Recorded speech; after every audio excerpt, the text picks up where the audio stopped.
Good morning विद्यार्थी मित्रांनो. आज आपण पाहणार आहोत लोकसत्ता संपादकीय विश्लेषणासहित 13 मे 2020. त्यापूर्वी जर तुम्ही आमच्या यूट्यूब चॅनलवर नवीन असाल तर टार्गेट गव्हर्नमेंट जॉब या आपल्या यूट्यूब चॅनलला सबस्क्राईब करा. बाजूला दिलेल्या बेल आयकॉनला क्लिक करायला विसरू नका. आजच्या या व्हिडिओमध्ये आपण दोन महत्त्वाचे लेख पाहणार आहोत, तेही पूर्ण विश्लेषणासहित. पहिला म्हणजे हे कसले मुख्यमंत्री व दुसरा म्हणजे आत्मकथनचे तंत्र. याबद्दल आपण पूर्ण माहिती घेणार आहोत. चला पहिला लेख पाहू. आपली अनेक राज्ये आपला सर्व कारभार पंतप्रधान यांच्यामार्फत केंद्रावर टाकू इच्छितात. ही बाब त्या राज्यांच्या क्षमतेच बाबतचा जो प्रश्न आहे ती निर्माण करणार ठरते. करोनाच्या आडून राज्य सरकारे आणि केंद्रही आपापली आर्थिक कार्यक्षमता दडवू पाहतात. काय हा खरा प्रश्न आहे का? त्याचे उत्तर नकारार्थी देता येणार नाही. तसेच मान खाली घालून केंद्राचे आदेश पाळणे हा अनेक राज्यांच्या राजकीय चातुर्याचा भाग आहे. केंद्र सरकारचे ऐकलेले बरे, त्यामुळे वर तोंड करून केंद्राकडे भरघोस आर्थिक मदत मागता येईल, हा यामागचा विचार. एकंदरीत देशात करोनाचा जो काळ सुरू झाल्यापासून पंतप्रधान नरेंद्र मोदी यांनी सर्व राज्याच्या मुख्यमंत्र्यांशी केलेली ताजी चर्चा ही 5वी. यानंतर याची 6वी फेरी होणारच नाही असे नाही. याबाबत चर्चा होत असताना अनेक करोना टाळेबंदी 50व्या दिवसापर्यंत प्रवेश करीत असल्याने पंतप्रधानांनी टाळेबंदी लावण्याआधी अशी चर्चा केली होती किंवा काय, हा मुद्दा फजूल ठरतो. तेव्हा तो सोडून पंतप्रधान मुख्यमंत्री यांच्यातील चर्चेच्या 5व्या फेरीत काय झाले या उहापोह व्हायला हवा. खुद्द पंतप्रधान मोदी यांनी या बैठकीत जो व्यवहार आहे, आर्थिक स्थितीचा, त्याला गती यावी यासाठी असे त्यांनी त्यांचे मत व्यक्त केल्याचे प्रसिद्ध झाले आहे. ज्या अर्थी त्यांचा इन्कार पंतप्रधान कार्यालयाकडून झालेला नाही त्या अर्थी ते खरे असणार, त्यामुळे त्यावर प्रतिक्रिया व्यक्त करणे अयोग्य नाही. पंतप्रधान ज्यास गती देण्याची भाषा करतात त्या अर्थव्यवस्थेस आधी आपल्याला पायावर उभे राहावे लागेल. जो धावू इच्छितो त्यास प्रथम उभे राहावे लागेल. बसून धावण्याची सोय नाही. त्यामुळे आधी अर्थव्यवस्थेस उभारी येईल यासाठी प्रयत्न करावे लागतील आणि त्यानंतर ती पळू लागेल अशी वातावरण निर्मिती करावी लागेल. या अनुषंगाने या बैठकीत मुख्यमंत्र्यांनी जे काही मतप्रदर्शन केले त्याची दखल घ्यावी लागेल. 5 राज्याच्या मुख्यमंत्र्यांनी यावेळी टाळेबंदी वाढविण्याची मागणी केलेली आहे. त्यामध्ये महाराष्ट्र, पंजाब, पश्चिम बंगाल, उत्तर प्रदेश आणि आसाम या राज्यांनी टाळेबंदी किमान 2 आठवड्यासाठी वाढविण्याची अनुकूलता दर्शवलेली आहे. किंबहुना काहींनी तशी मागणीच केली नाही. मुख्यमंत्री उद्धव ठाकरे यांनी या बैठकीत करोना रुग्णांची संख्या जून-जुलैत वाढणार असल्याच्या शक्यतेकडे लक्ष वेधले आणि तसे असेल तर टाळेबंदीबाबत अधिक सजगतेने निर्णय घेण्याची गरज व्यक्त केली. तसेच पंजाबचे अमरिंदर सिंग मुख्यमंत्री जे आहेत हे सरळ टाळेबंदी वाढविली जावी यामध्ये आहेत. तर पश्चिम बंगालच्या ममता बॅनर्जी यांनी नेहमीप्रमाणे मुद्द्यावर येण्याआधी केंद्राच्या नावाने आगपकड केली. अर्थात ती सर्व अस्थानी होती असे नाही. त्यानंतरही त्यांनी टाळेबंदी वाढविण्याच्या बाजूने कौल दिला. एकंदरीत म्हणजे जरी त्या पंजाबच्या मुख्यमंत्र्यांनी पश्चिम बंगालच्या मुख्यमंत्र्यांनी जरी केंद्राच्या नावाने आगपकड जरी केली असती त्यामध्ये ते योग्यच आहे. कारण जर राज्याला कोणत्याही प्रकारची मदत होत नसेल तर केंद्राकडून किंवा केंद्राचे जे आदेश आहेत ते तरी राज्याने का मानावे याबद्दल विचार व्हायला पाहिजे. तसेच उत्तर प्रदेश आणि आसाम या दोन्हीही राज्यांनी केंद्राला टाळेबंदी वाढविण्याचा निर्णय घ्यावा असा होता. या सगळ्यात उठून दिसले ते आंध्र प्रदेशचे YSR जगनमोहन रेड्डी. टाळेबंदी तातडीने मागे घेऊन आर्थिक व्यवहार लवकरात लवकर पूर्ववत पदावर आणले जावेत अशी निसंदिग्ध मागणी करणारे ते बहुधा एकटेच असावेत. त्यांनी एकूण या काळात लघु व मध्यम उद्योजकांच्या होणाऱ्या हालअपेष्टांचा मुद्दा उपस्थित केला. या चर्चेत सहभागी झालेल्या सर्व मुख्यमंत्र्यांचे एका मागणीबाबत मतैक्य होते. ते म्हणजे केंद्राने राज्यांना घसघशीत आर्थिक मदत द्यायला हवी. हे तत्वतः राज्याच्या या मागणी तथ्य आहे असे म्हणता येईल. कारण केंद्राने राज्याला विश्वासात न घेता टाळेबंदीचा निर्णय एकतर्फी केला. तुम्ही निर्णय घेतलात, आता तुम्ही त्याची किंमतही मोजा, असा काही मुख्यमंत्र्यांचा सूर या मागणीमागे असावा असे मानायला जागा आहे. यातही विशेषतः बिगर भाजप राज्यांकडून अशी मागणी होत असेल तर तो राजकारणाचा भाग आहे. या टाळेबंदीत सर्वच राज्यांची पाचावर धारण यातून निर्माण होणाऱ्या अतिगंभीर अशा आर्थिक संकटास सामोरे जावे तरीही कसे हा प्रश्न त्यांना पडलेला आहे. त्यात काही अयोग्य नाही. तथापि या करोनाच्या आडून राज्य सरकार आपली आपली आर्थिक कार्यक्षमता दडवू पाहतात. काय हा खरा प्रश्न आहे का? याचे उत्तर नकारार्थी देता येणार नाही, कारण खुद्द केंद्र देखील हेच करीत असून करोना काळ सुरू व्हायच्या आधीपासून आपल्या अर्थव्यवस्थेचे कुतणे सुरू होते याकडे दुर्लक्ष करता येणार नाही. परंतु या बैठकीतून एक कोणती बाब समोर येत असेल तर ती म्हणजे राज्याचे अंग टाकून देणे. एकंदरीत राज्याने अंग टाकून देणे योग्यच, कारण जर केंद्र सरकारने जेव्हा प्रथम टाळेबंदी लॉकडाऊन 1.0 जाहीर केले होते तेव्हा राज्याला कोणताही विश्वासात न घेता किंवा एक ठराविक काळ न देता लॉकडाऊन जाहीर केले होते. तसेच त्यामागे कोणतेही धोरण नव्हते आणि कोणतीही रूपरेषा नव्हती. मग राज्य तरी कोणते म्हणून म्हणजे केंद्राच्या बरोबरीने काम करतील? राज्यसुद्धा आपले अंग टाकून देत आहेत, ते त्यांचे योग्यच आहे. आपली अनेक राज्ये आपला सर्व भार पंतप्रधानांमार्फत केंद्रावर टाकू इच्छितात. ही बाब त्या राज्यांच्या क्षमतेबाबत प्रश्न निर्माण करणारी ठरते. हे म्हणजे असेल माझा हरी या उक्तीप्रमाणे आताच सांगितल्याप्रमाणे राज्यामध्ये क्षमता आहे, पण राज्याला जर कोणतीही मदत किंवा आजपर्यंत 45 दिवस होऊन गेलेले आहेत लॉकडाऊनला, लॉकडाऊनबद्दल कोणतीही म्हणजे रूपरेषा तयार केलेली नाही आहे. जर उद्या काही राज्याच्या अर्थव्यवस्था डबघाईस आलेली आहे, पण जास्त जर बेरोजगारी वगैरे वाढली तर राज्य स्वतःहून आपल्यावरती का आरोप करून घेतील जनतेकडून. त्यामुळे राज्य जे आहेत ते आपल्या क्षमता जी आहे ती केंद्रावर टाकू इच्छितात. करोनाची टाळेबंदी उठवावी किंवा काय याचा निर्णय पंतप्रधानांनी घ्यायचा. याबाबत पुढची दिशा केंद्राने दाखवायची आणि वर केंद्राने राज्यांनाही दक्षिणाही द्यायची. हा कोणता न्याय? तो रास्ता असेल तर फुकांच्या संघराज्य व्यवस्थेच्या बाता मारायच्या कशाला? आणि इतके करूनही केंद्राने आवश्यक ती मदत नाकारली तर हीच राज्ये पुन्हा केंद्राच्या नावाने बोटे मोडण्यास तयार. हे कसे? याबद्दल सुद्धा आपण विचार करायला पाहिजे. कायदेशीर दृष्ट्या सज्ञान झालेल्या थोराड चिरंजीवींनी मासिक खर्चासाठी तीर्थरूपांकडेच तोंड वेगळावे. तसे हे बरे इतके करूनही सर्व राज्य केंद्राच्या निर्णयाविषयी आनंदी असतील तरी ते समजून घेण्यासारखे, पण तसेही नाही. उठता बसता यांना केंद्राकडून मदत हवी आणि तरीही स्वतःच्या निष्क्रियतेविषयीचा प्रश्न नकोत. जर मदत केली तर निष्क्रियतेबाबत प्रश्न निर्माण होणार नाहीत, कारण की बऱ्याच गोष्टीसाठी जसं की कर्मचाऱ्यांचे पगारी झालं, त्यानंतर आरोग्याच्या सुविधा देण्यासाठी झालं, जर निधी शासनाकडे नसेल, राज्याकडे जर निधी नसेल तर राज्य हे निष्क्रिय दिसतील ना.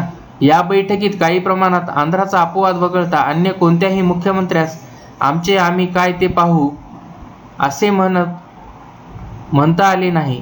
तसे म्हणता येऊ नये अशीच व्यवस्था असणे हा जसा आपल्या व्यवस्थेमागील अपंगतपणा आहे, तशीच अपंगपणाच्या बुरख्याखालील आपली अकार्यक्षमतेची झाकता येते. या अपंगत्वाची सोय सकारात्मक हे असे होते आणि असेच होत राहिले याचे कारण निर्णयाचे पालकत्व स्वीकारण्यास कोणीही तयार नसते. आणि नाही कोरोनावर टाळेबंदी हा उपाय असे केंद्र म्हणते.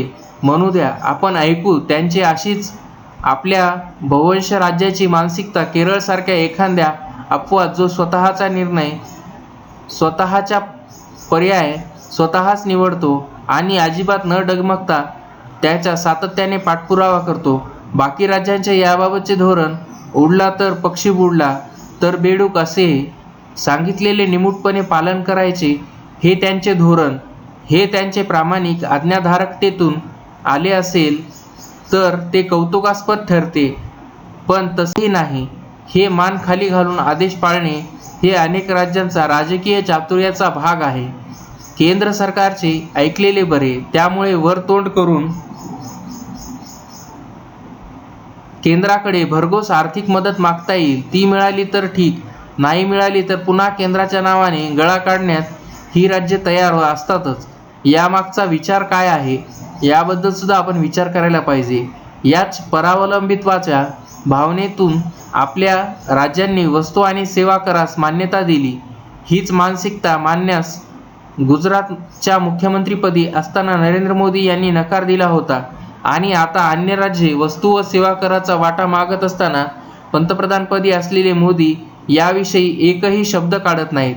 याबद्दल सुद्धा विचार करायला पाहिजे. जे सध्या जीएसटी वरून म्हणजे जीएसटी परतावा जे आहे ते जीएसटी परतावा मिळत नाही, म्हणून महाराष्ट्र राज्य आणि केंद्रामध्ये जो म्हणजे वाद जुंपलेला आहे त्याबद्दल या अगोदर जेव्हा गुजरातचे मुख्यमंत्री असताना नरेंद्र मोदींची जी मानसिकता होती, त्यांनी जीएसटी परतावा जो आहे म्हणजे करार सेवा करारास वस्तू व सेवा करारास देण्यासाठी त्यांनी नकार दिला होता.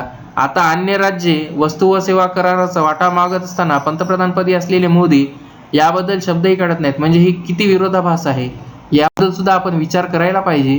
भारतात संघराज्य स्वरूप देताना आपल्या घटनाकारांना हे अभिप्रेत होते काय, हा प्रश्न आहे. याचे खरे उत्तर नकारार्थी असावे.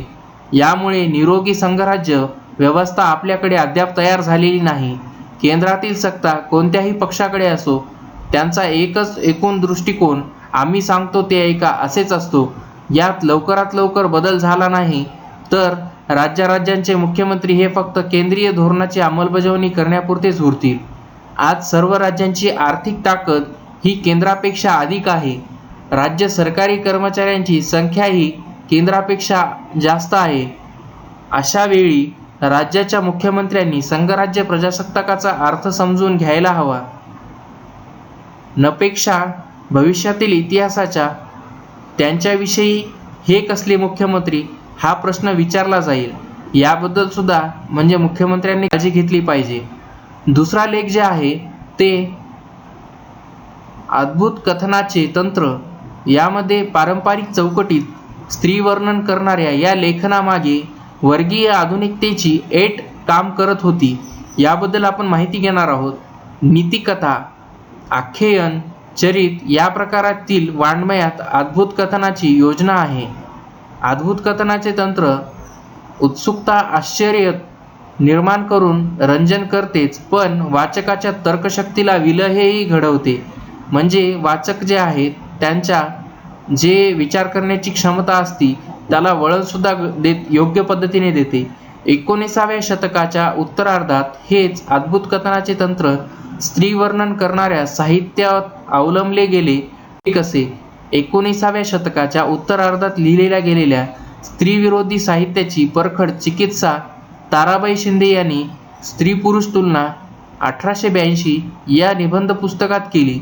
मुक्तमाला ल मो हळबे 1861, मंजू घोष ना स रिसबूड 1868 यासारख्या कादंबऱ्या व मनोरमा म बा चितळे 1871 या नाटकातील स्त्रियांच्या विपर्यास्त चित्रावरण त्यांनी आक्षेप घेतला. स्त्रियांचे वर्तन उपजतपणे व स्वभावतः व्यभिचार धार्जिणी असल्याचे सांगणाऱ्या स्त्रीचरित या वाङ्मयीन प्रकारावर त्यांनी जोराचा हल्लासुद्धा चढवला. स्त्रीधर्म आणि स्त्रीचरित या स्त्रीवर्णनाच्या दोन विरोधी आकृतिबंधात ब्राह्मण बहुल मध्यमवर्गाचा विचार आकारात घेत असल्याने 19व्या शतकाच्या उत्तरार्धात स्त्रीचरित या वाङ्मय प्रकाराचे पीक आले. रामजी गानोजी यांचे स्त्रीचरित 1854, चि. दी. जोशी यांचे विदगंध स्त्रीचरित 1871 व गोविंद वी कानिटकर यांचे सुशिक्षित स्त्रियांचे चरित 1873 या ग्रंथातून स्त्रीचरिताचे 3 रंग पुढे आले. ते म्हणजे रामजी गणोजी यांचे स्त्रीचरित. पारंपरिक चौकटीत स्त्री वर्णन करणाऱ्या या लेखनामागे वर्गीय आधुनिकतेची ऐट कायम करत होती. डॉक्टर हे वर्गीय प्रतिष्ठा दाखविणारे पदनाम कंपाऊंडर म्हणून काम करत असलेल्या रामजी गणोजी यांनी त्यामुळेच लावले. शिक्षित स्त्रियांना व्यभिचारापासून रोखण्यासाठी 1200 पृष्ठांचा ग्रंथ 4 खंडात त्यांनी लिहिला. व्यभिचार करूनही पतिव्रतापण मिरवण्याची करामत करणे, स्त्रीवर्तन असा प्राचीन संस्कृत वाङ्मयाने प्रचलित केलेला स्त्रीचरित अर्थ त्यांनी स्वीकारला.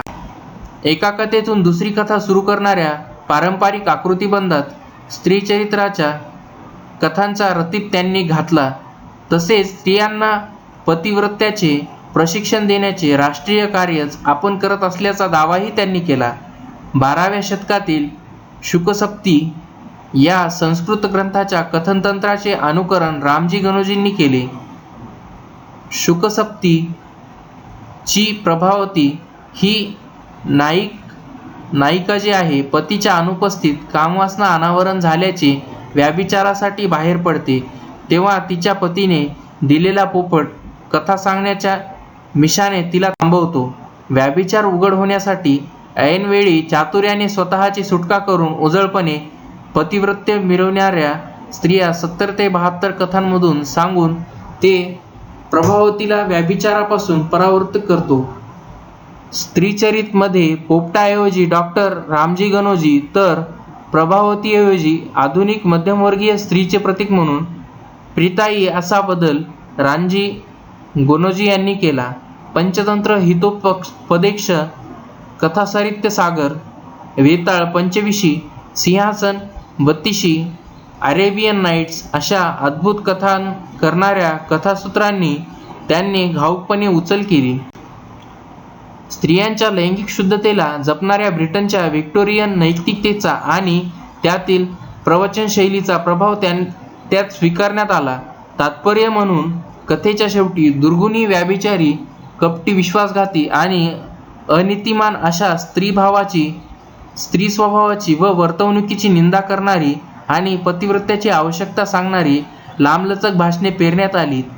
स्त्री पुरुषांमधील भेद सांगणारा विषम व विपर्यस्त वर्णनबंध यात गोवण्यात आला. परंतु पुरुष दयाळू असतात, व्यभिचारी पत्नीला स्वीकारण्याचे औदार्य बाळगणारे आणि स्त्रीला सुखी ठेवण्यासाठी सर्व प्रकारचे त्याग करणारे असतात, असे निरागस वर्णन पुरुष पात्रासाठी योजण्यात आले. याउलट स्त्रिया कपटी असतात, पतीचा त्याग व समर्पण विसरून कामवासनेच्या स्वाधीन होणाऱ्या, कृतज्ञपणे पतिनिष्ठेचा भंग करून व्यभिचार करण्या प्रसंगी पतीचा खून करण्यासही तयार असतात, असे खुनाशी वर्णन स्त्रीपात्रासाठी योजण्यात आलेले आहे. स्त्री विचाराने चालल्यामुळे स्त्रीप्रेमाच्या अधीन झालेल्या पुरुषांचा नाश होतो. स्त्रियांच्या व्यभिचारी स्वभावामुळे व वर्तनामुळे तिच्या प्रियकराचा, पतीचा व अन्य आप्तांचाही सर्वनाश होतो, असे तात्पर्य त्यात सातत्याने मांडण्यात आले. स्त्रीदास्य दृढमूल करणारा पारंपरिक तत्वव्यवहारावर त्यात उचलून धरण्यात आले आहे. राज्य करण्यासाठी स्त्रिया अपात्र असतात. पुरुष बीजरूप व स्त्री भूमिरूप असल्यामुळे स्त्रियांच्या पोटी जन्मलेल्या लेकरांवर पुरुषांचा अधिकार असतो, अशा अनेक विधानांची त्यात रेलचाल आहे. पुरुषकेंद्री विचारव्यूहातून लिहिलेली स्त्रीचरित्राचे उद्दिष्ट स्त्री नियंत्रणाचे दायित्व स्वीकारल्याचे, आक्रमण व हिंसक कर्तेपणाचे प्रसार करणे हे होते. स्वस्त्रियांना वटणीवर आणण्यासाठी हिंसेचा अवलंब न करणारा नेळभट पुरुष हा विधवेचा पुनर्जन्म असतो, असे डॉक्टर रामजी गणोजी म्हटले. व्यभिचारी स्त्रियाला कठोर शिक्षा करण्याची मध्ययुगीन कायद्यांमधील तरतूद वास्तविक कायद्यांमध्ये नसते. सुशिक्षित स्त्रियांचे चरित्र. स्त्री शिक्षणाचा प्रचार करण्यासाठी सुशिक्षित स्त्रियांचे चरित्र हे पुस्तक गोविंद कानिटकर यांनी लिहिले. उपजातपणे दुर्गणी व्यभिचार प्रवण असलेल्या स्त्रियांना शिक्षण केल्याने पतिव्रता धर्म पालन त्या अधिक आत्मीयतेने करतात असे त्यांचे प्रतिपादन त्यांनी केले आहे. नारदीय कीर्तनशैलीचे अनुकरण करत गद्य पद्य स्वरूपात चंद्रसेना या शिक्षित नायिकेची कथा त्यांनी सांगितली आहे. कथाकथनाच्या ओघात आर्य व साकी व्रतामधील काव्यमय विधाने त्यांनी पेश केली आहेत. ब्राह्मणी पितृसत्तेने घडविलेल्या स्त्री दास्याच्या विचारविवाहाचा प्रतिध्वनी कानिटकरांच्या विचारात ठायी उमटल्या आहेत. स्त्रियांच्या अनावर लैंगिक आसक्तीचे रचित तर त्यात आहेच, पण स्त्री पुरुषांच्या मालकीची मौल्यवान वस्तू आहे हे सूत्रही आहे. स्त्रियांना पुरुषासारखे लैंगिक स्वातंत्र्य देण्यास त्यात विरोध आहे. पुरुषांसारख्या स्वातंत्र्याची कामना स्त्रियांना रसाळता घेऊन जाईल ही भय सूचना त्यात आहे. या भयातून निर्माण झालेल्या बालविवाहाचा आग्रहही त्यात आहे. मुलामुलींच्या सहशिक्षणाला नकारही आहे. अर्धांगिनी म्हणून सद्गुणा व पावित्र्य रक्षणाचा एकमेव मार्ग स्त्रियांनी पत्कारला पाहिजे असा उपदेशही त्यात आहे. शिक्षण हा स्त्रियांच्या चरित्र शिक्षणाचा रामबाण इलाज असल्याचे कानिटकर सांगतात. शिक्षणामुळे स्त्रिया विनयी, अज्ञानधारक व अंकित सत्वाच्या बनतात. स्वेच्छेने पतीचे अनुसरण करणाऱ्या होतात. स्वनियमनाचा मार्ग पत्करून चरित्र जपणाऱ्या होतात. त्यामुळे कुलीन घरातील शिकलेल्या स्त्रिया व्यभिचाराचे पाप कदापिही करणार नाहीत असे कानिटकरांचे म्हणणे आहे. अद्भुत कथनाची परंपरा. नीती शिक्षणाच्या उद्देशाने श्रीचरित लिहिणाऱ्या या लेखकांनी पारंपरिक नीती साहित्यातली अद्भुत कथनाची रीत अनुसरली. स्त्रीचरित आणि पतिव्रत्य या दोन्हीही रचितांना अद्भुत चाकोरीत त्यांनी मांडली. स्त्री स्वभावाचे, विशेषतः तिच्या कथित व्यभिचाराचे तर्कविसंगत, अचाट व अविश्वसनीय कोटीत वर्णन करून स्त्रीचरित्रातील अद्भुताची घडण करण्यात आली, तर देवी चमत्काराच्या कोटीत पतिव्रत्याला ठेवून अद्भुताची निर्मिती करण्यात आली. ब्राह्मणी परंपरेला नीतिकथा, पुराणकथा, आख्यान, चरित या सर्व प्रकारच्या वाङ्मयात अद्भुत कथनाची योजना आहे. अद्भुत कथनाचे तंत्र उत्सुकता, आश्चर्य निर्माण करून रंजन करतेच, पण त्याबरोबर श्रोत्यांच्या व वाचकांच्या चिकित्सक तर्कशक्तीला विलय घडवून आज्ञाधारक पाल्याच्या अंकित स्थितीला ते त्यांना नेते. जाती व्यवस्था, पितृसत्तेच्या नीतिविचार देण्यासाठीही ते सातत्याने अवलंबिण्यात आलेले आहे. वासाहतिक काळात कादंबरीसारखे साहित्यिक अभिव्यक्तीचे नवे प्रकार आले. नवे घाट नवा आशय आला. जसे की रोमॅनिझम ची साहित्यिक प्रेरणाही आली.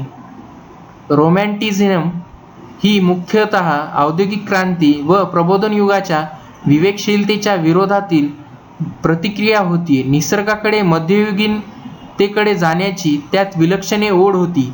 स्व अस्तित्वाचे शुद्ध मूळ शोधण्याची त्यात प्रवृत्ती होती.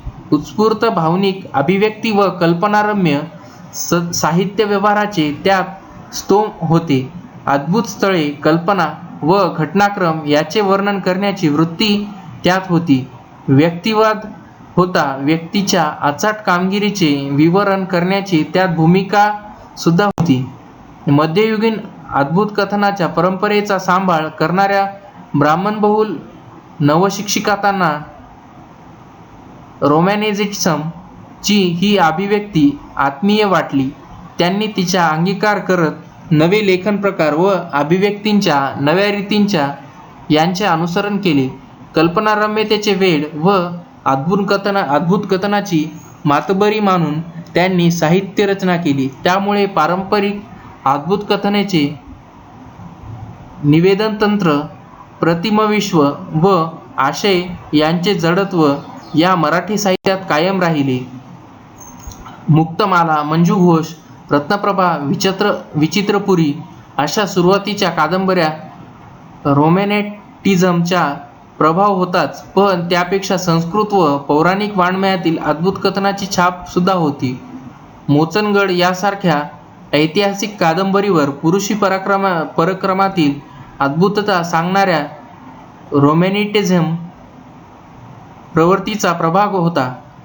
आधुनिक मराठी साहित्यात रूढवलेली ही अद्भुत कथनाची प्रवृत्ती एकीकडे स्त्रीचरित्राची अद्भुतता नकारात्मक चौकटीत रेखाटली होती, तर दुसऱ्या बाजूस पुरुषांच्या पराक्रमाची अद्भुतता विधायक चौकटीत चितारत होती. त्यातून स्त्रीदास्याचा विचारव्यूह दृढमूल होता.